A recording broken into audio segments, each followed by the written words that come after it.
So yan, magandang araw sa ating lahat. Again, this is Engineer Jom Digia and welcome back to my channel. So sa video na to, tayo mag-solve guys ng mga past board exam problems under MDB or Mechanics of Deformable Bodies. So ang subject na ito is under ng engineering degree ng civil and mechanical engineering. So kapag board exam ng CE and ME, kasama lagi ang Mechanics of Deformable Bodies. Other term for Mechanics of Deformable Bodies or MDB is Strength of Materials. So itong subject na to ay kasunod ng Statics or Engineering Mechanics. So huwag natin patagalin pa. Solve tayo ng mga following problems under MDB. So unahin natin itong dalawang to. Okay? Then sa next part ng video na to, solve natin yung solution. Babasahin muna natin dito sa first part. So sa first part, number 1, what is the maximum load can be on the column if the cross-sectional area is 144 square foot or square feet and compressive stress cannot exceed 200 pound force per square foot. So the problem number 2, an iron column of annular cross-section has an outside diameter of 200 millimeters and is subjected to a force of 75 kilonewtons. Find the thickness of the wall if the allowable compressive stress is 10 megapascals. So sa problem number 1, okay, ang hinahanap dyan is yung force P. Okay? Yung maximum load na magkakamap doon sa ating column. May binigay na compressive stress and cross-sectional area. Sa problem number 2 guys, may binigay na outside diameter sapagkat ito ay annular cross-section yung ating iron column. Okay? May subjected sa force na 75 kilonewtons. Yung hinahanap is the thickness. May binigay na compressive stress na 10 megapascals. So let's solve for these following problems. So for our problem number 1, given natin guys, is the area 144 square feet. The stress is 200 psf or 200 pound force per square foot. Required is the force P. So we all know that the stress is equals to force over area. So you have given stress and your area. So how do we derive for the formula of the force? So the formula for the force is stress times the area. Makuha natin si force P. Okay? So let's solve. So stress is 200 psf or pound force per square foot. Okay? Multiplied by the area, 144 square feet. So cancel out mo yan. Yung square feet na yan, lalabas na yun yung unit ng force mo na P na naka-pound force. So therefore, as you continue this solution, so you will have, nakuha natin dyan is 28,800 pound force. So if, halimbawa, choices sa problem is naka-kips, i-convert mo ngayon sa kips itong pound force. So, 1 kip is 1,000 pound force. So, if you will convert this answer into kips, you will have 28,800 pound force multiplied by 1 kip over 1,000 pound force. So, cancel out pound force, lalabas yung kip. So, your force P will be 28.8 kips or 28.8 kilopounds. So, napaka-basic ng problem na yan. Dako tayo guys sa problem number 2. So, for our problem number 2, given guys is an annular section. Okay? Annular section of a column. Which is, pag annular guys, ito ay hollow. Pag hollow, tandaan natin, meron siyang outside diameter and meron siyang inside diameter. Okay? So, sa given natin, meron tayong outside diameter na 200 millimeters. Okay? At meron tayong force P na 75 kilonewtons. Meron tayong stress na equal sa 10 megapascals or 10 newtons per square millimeters. Ang required is the thickness. Okay? So, kunin natin ang thickness. Pero bago natin makuha ang thickness, magkamap tayo sa mga given natin. Okay? Paano gagawin dyan? So, una, tingnan natin itong figure na to. Dito tayo magka-come up ng ating solution. Okay? So we have, for our equation for this figure, so twice the thickness plus internal diameter is equals to outside diameter. Okay? In order for you to obtain the required internal diameter, okay, siyempre, kailangan meron kang thickness. Okay? Ngayon, saan manggagaling sa internal diameter? Manggagaling sa internal diameter dito sa equation na to. So, stress is equals to force over the area. Tama? Since annular yan or hollow yan, ang area ng hollow is pi over 4 outside diameter squared minus internal diameter squared. Okay? So, substitute natin. We have 10 newtons per square millimeters is equals to force mo. 75 kilonewtons, convert mo into newtons, 75,000 newtons. Over pi over 4. So, pi over 4 yan, guys. Pi over 4. So, d sub o mo, 200. So, naka-millimeters. Diba? Squared mo yan. Minus d sub I na naka-squared. Unit millimeter squared. Okay? Pag nag-shift sub ka dyan, guys, makakuha mo si internal diameter. So, si internal diameter, nung nag-shift sub tayo, ang lumabas sa kanya ay 174.5 millimeters. Ngayon, since may nakuha ka ng internal diameter na to, ilapat natin siya dito sa equation na to para makuha si thickness. Okay, so for the thickness, okay, we have d sub o minus d sub I over 2. So, substitute mo, t is equals to d sub o 200. Neglecting muna natin yung units kasi naka-millimeters naman na lahat. Minus 174.5 all over 2. Okay? So, as you solve for the thickness, pag kinalcule mo yan, ang lalabas na thickness ng iyong annular section, ito lang natin lagay, guys. So, for the thickness, we will have 12.75 millimeters. So, napaka-simple lang ng sagot sa problem number 2. Okay? So, let's proceed and solve for other past bar exam problems in MDB or Mechanics of Deformable Bodies. So, let's proceed to problem number 3. So, now, we will proceed to our problem number 3. So, itong problem 3 and 4 natin, regarding na to, guys, sa ating stress pa rin naman siya, pero merong shear stress dito. Okay? Gaya nito sa problem number 4. Shear stress na siya, pero gagamitin pa rin naman natin yung typical na formula ng P over A. Tapos, sa problem number 3, may given na factor of safety siya. Tapos may ultimate stress. So, problem number 3, a steel tie rod on bridge must be made to withstand a pull of 5,000 pounds. Find the diameter of the rod assuming a factor of safety of 5 and the ultimate stress of 64,000 psi. On our problem number 4, a single bolt is used to lap joint two steel bars together. Tensile force on the bar is 20,000 newtons. Determine the diameter of the bolt required if the allowable shearing stress is 70 megapascals. So, let's solve for these following problems. So, given sa problem number 3, guys, is the force P of 5,000 pounds. Meron kang factor of safety na 5. So, unitless yung factor of safety, guys.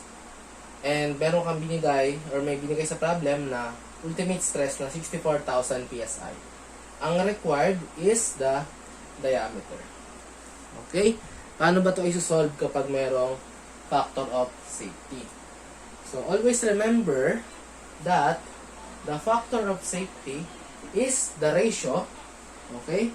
The ratio of the ultimate stress to the design stress. So, design stress, guys, paano ba siya makuha? The design stress is equals to the stress. Okay? Na typical na sinosolve natin. Wherein ang stress is the force over the given area. Okay? May binigay na ultimate stress. May binigay na factor of safety. Makukuha mo ngayon si design stress. Okay? So, for design stress, you will have the equation ultimate stress divided by the factor of safety. So you have ultimate stress of 64,000 psi divided by 5.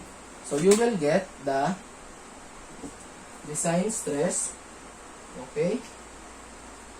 Makuha natin si design stress. So 64,000 divided by 5. Yan ay 12,800. So 12,800 psi. Magagamit mo si design stress para dito. So design stress is force over the given area. So 12,800 psi equals to the given force 5,000 pounds over. So diameter, since hindi naman binanggit, wala naman binanggit na internal diameter, assume natin na hindi yan annular section. Okay, so pi over 4 diameter squared. So ang unit nito is naka-inches squared. Okay, so shift solve mo yan guys. Pag shift solve mo yan, makakuha mo dyan is 0.0705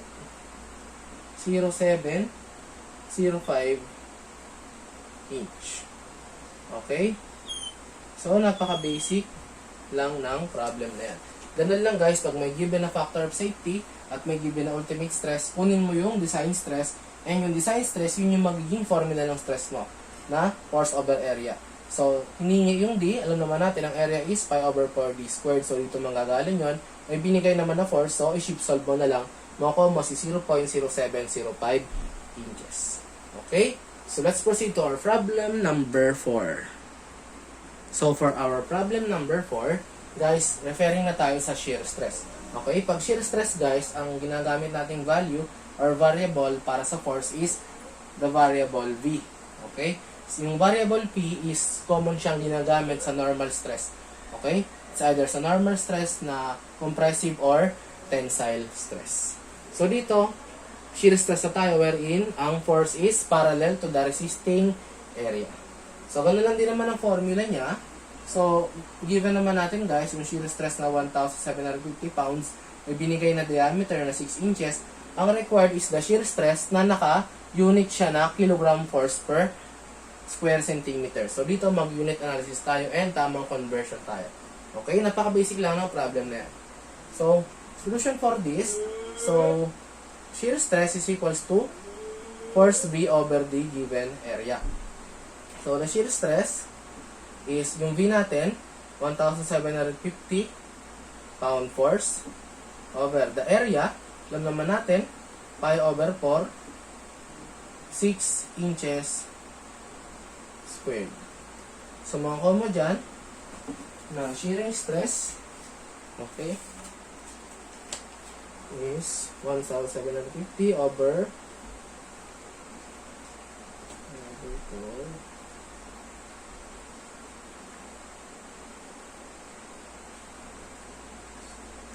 Makukuha mo dyan 61.894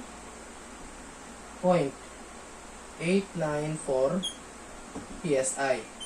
Ngayon, ang hinihingi na unit is kilogram force per square centimeters. So, 61.894 pound force per square inch. Convert natin siya. So, kilograms. So, meron tayong 1 kilogram, 2.205 pounds. Tama? Okay. And then, ano pa? So, nakita mo naka-inches squared. Yan. Okay? So, dito, gagawin natin is 1 inch. Meron tayong, 2.54 centimeters. So, we have, dito lang natin sa baba ilagay. Hindi masyadong kasya. So, meron tayo na 1 inch. Sa kada 1 inch, 2.54 centimeters. And naka-squared yan. So, squared mo to, squared mo rin to, squared mo to, squared mo to. So, mag-cancel out inches squared, mag-cancel out pound force, lalabas sa'yo is kilogram force per square centimeters. So, for your shear stress na naka-kilogram force per square centimeter, makukuha mo dyan 4.35 kilogram force per square centimeter. So, mahalaga guys na tandaan nyo pa rin yung tamang pag-convert ng mga units. So, kasi laging gamit na gamit yan pagdating sa board examination. Okay? So, sige, let's proceed to other problems in Mechanics of Deformable Bodies na under ng course ng Civil Engineering and Mechanical Engineering. So, included lagi sa past board exam problems and also sa upcoming board exams. So, let's proceed.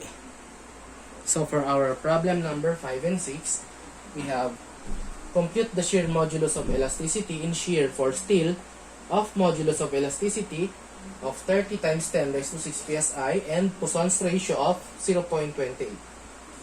And our problem number 6, a steel rod specimen of 10 inches diameter is subjected to a tensile force F of 400 kips. If the Poisson's ratio is 0.29 and the elasticity is 2.8 times 10 raised to 7 psi, find the dilation. So let's solve for these following problems. Solution for problem number 5, may binigay guys na modulus of elasticity na 30 times 10 raised to 6 psi for steel. Okay, tandaan na ito ang commonly na ginagamit na modulus of elasticity for our steel material. So, for the Poisson's ratio, denoted by the symbol or the variable yung v natin na may curve sa magkabila. Kung sa physics, pwede natin tawagin ito as velocity. Pagdating sa mechanics of deformable bodies, siya ay Poisson's ratio. Okay? Ang required sa atin, yung shear modulus of elasticity or tinatawag nating modulus of rigidity sa ibang katawagan. Okay? So, reminder lang guys, upang ma-recall din sa inyo na ang Poisson's ratio is equal siya sa E lateral, okay? Lateral strain over the longitudinal strain. Yung symbol na to, strain yan. Okay? So, pag sinabi kasing strain, may kaugnayan yan sa deformation. Okay, tandaan lang itong mga formula na to. And then, Poisson's ratio ng steel usually ranges from 0.25 up to 0.30. Tandaan na, sa steel lang yan guys. Okay? Yang range na yan. Okay? So, solve natin itong problem na to. So, ito is reminder lang para kung sakaling nakakalimutan nyo na, ma-recall din sa inyo yung mga formulas na. So, solution.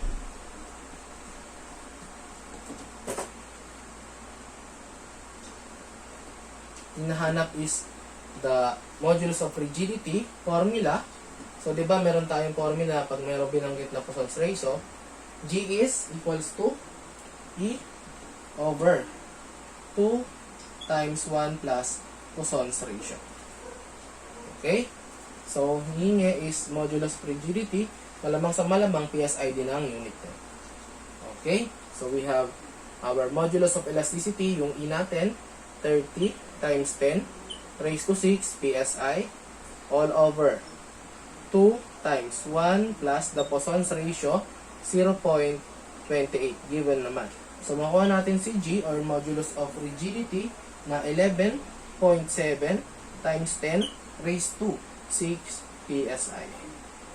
So, napaka-basic lang niya kahit nakapikit ka pa. Kaya mong isolve yan.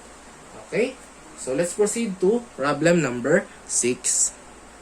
So, for our problem number 6, we have our given. The diameter is 10 inches. The force P is 400 kips or 400 kilopounds. So, meron kang Poisson's ratio na 0.29. Meron kang modulus of elasticity na 2.8 times 10 raised to 7 psi. And required sa'yo is yung E na maliit or the E is the dilation. The dilation is the sum of all the strains in all directions. So, we recall dilation. So, for our solution, di ba ang dilation natin is equals to the strain daw sa lahat ng directions. Meaning, so, E sub X plus E sub Y plus E sub Z. Kung naka 3D ka. Okay? Kung naka 2D ka naman, pwedeng E sub X plus E sub Y na lang yan, yung iyong E. Okay? Other formula for our dilation is given by the formula E na maliit is equals to force over area times the modulus of elasticity multiplied by 1 minus twice the Poisson's ratio. So, ang gagamitin natin formula is itong formula na to para sa problem na to. Okay? So, sige, proceed tayo. So, for the dilation, yan ay magiging unitless, guys. Okay, makita nyo kung bakit magiging unitless siya. So, yung F natin is yung P yan dito. So, we have yung kips na yan, gawin natin pounds para mag-satisfy siya dito sa ating PSI. So, 400 kips, convert na agad natin, ilagay natin dito sa pwesto ng F. Yan ay magiging 400,000 pound force. Okay? Divided by yung area mo, okay, pi over 4. 10 squared, P inches squared. Okay? May E ka na 2.8 times 10 raised to 7 PSI. So, medyo maliit na yung space. So, gagawin natin, ilagay natin siya dito. U1 minus 2V natin. So, therefore, diba pound force per square inch? Cancel out yan. Cancel out to. Cancel out to. Okay? 1 minus twice the Poisson's ratio, 0.29. So, therefore, magiging unitless ka ngayon para sa dilation mo. So, magiging kasagutan mo dyan is 7.65 times 10 raised to negative 5. Yun po yung ating dilation or yung ina maliit. So, ganun lang po kasimple i-solve ang problem kapag involve ang dilation. So, let's proceed to our last problem for this video. Problem number 7. So, now, we are going to proceed in our problem number 7 or the last problem for this video tutorial. So, under ito guys, ng topic na thermal stress. Okay? So, a 10 inches long and 1 1/8 inches steel bar is welded between two supports. If the bar is installed at a temperature of 70 degrees Fahrenheit, how much stress is induced if the temperature increases to 130 degrees Fahrenheit? Coefficient of expansion for steel is 6.7 times 10 raised to negative 6 per degree Fahrenheit. So, let's solve for this following problem. So, for the solution, for the problem number 7, given is, yung length daw natin is 10 inches. Okay? Yung diameter na binigay is 1 1/8 inches.